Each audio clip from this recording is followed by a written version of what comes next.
you need to transplant some of your annuals because they're not in the right space, you take a trowel and you get next to the side of where it is and dig down and pry up and go around the plant to make sure you get all of the existing root system you can, and then you gently lift it out of the ground, root system and all.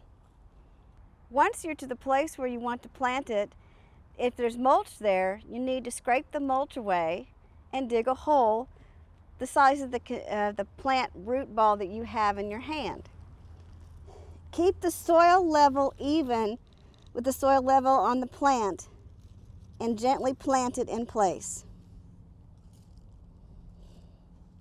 When you're done, put the mulch back over and around it. And then it's finished.